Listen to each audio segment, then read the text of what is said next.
Hello, I'm teacher Ivan from Wunna Educational Services. I welcome you to our today's lesson where we shall be looking at O-level physics calculations. And in today's lesson, we are concentrating on calculations from force. However, before we look at calculations, you must also read about and acquire knowledge about the definition of force and the Newton. Don't forget that the SI unit of force is a Newton. Therefore, it is paramount for you to know the definition of a Newton together with that of force. You also read about the effects of a force on a body. When you apply force on a body, what happens to that body? There are very many effects that a force can cause on a body. Please have some knowledge about those effects. We also have types of forces. We also have resultant force. So please read about those points so that you enjoy learning physics. And we are going to look at calculating resultant force. However, before we start on how we calculate resultant force, it is also very important that we must first of all know what resultant force is. Resultant force is simply defined as a single force that has the same effect as two or more forces acting on the same body.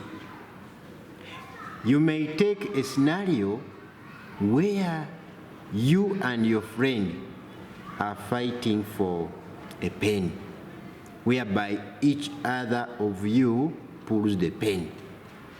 And probably the one with more force will take the pen. Perhaps the pen is not taken by all the force that he applies, but instead the resultant force. By how much force did he win you? That's what we call the resultant force.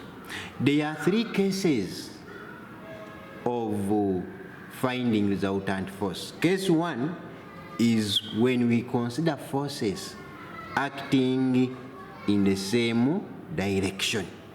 For instance, we have two diagrams, and in all the two diagrams, we find that these forces are acting in the same direction.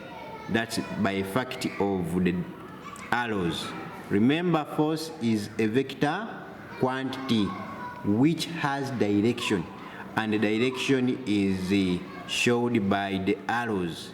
So since the arrows are in the same direction, therefore, when getting the resultant force, we simply add those forces, the individual forces acting on the body. That is our first case.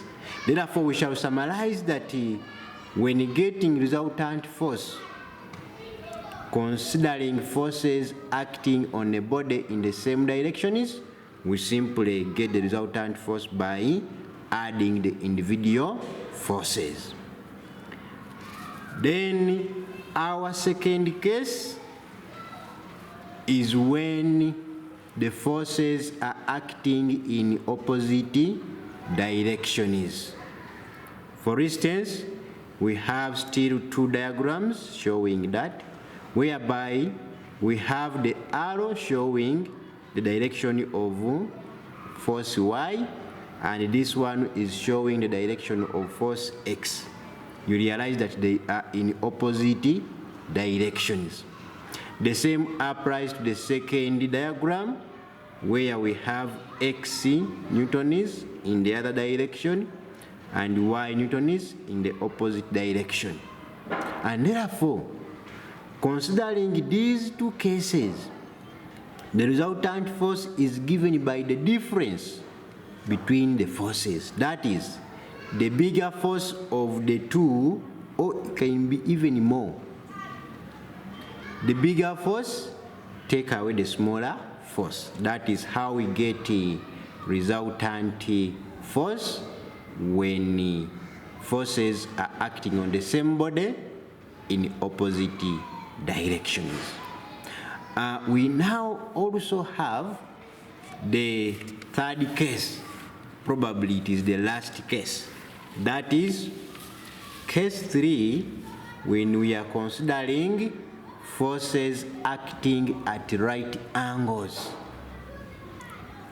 Assuming this is our body, and now this is force F1, this is force F2. The resultant force is assumed to be taking this path. However, we don't just assume the direction, but we determine. We shall see how we do that. The resultant force in this case is given by the square root of the square of F1 plus the square of F2. That is the square root of F1 squared plus F2 squared. And this one is derived from the Pythagoras theorem. That's why we get the square root of F1 plus F2, because these ones are acting at right angles. Therefore, we apply the Pythagoras theorem in getting the resultant force. So, those have been the 3 cases of how we get a resultant force. In our next lesson, we shall be looking at the examples of how we apply these 3 cases in finding the resultant force acting on a body. So please, I urge you to subscribe if you have not yet subscribed. Hit the bell such that you get notified and you don't miss out any single lesson. Like, comment, and share with the classmates and the colleagues. Otherwise, I'm Teacher Ivan from Wuuna Educational Services. I request that check on our other platforms. We are on TikTok, we are on Facebook, we are on Twitter, we are on Instagram. Just search for Wuuna Educational Services or Wuuna e-learning platform, Wuuna Kids platform, Teacher Ivan's online class. That is on Facebook, TikTok, and YouTube. Otherwise, let's meet in our next lesson, as we shall be looking at the examples on how to calculate the resultant force.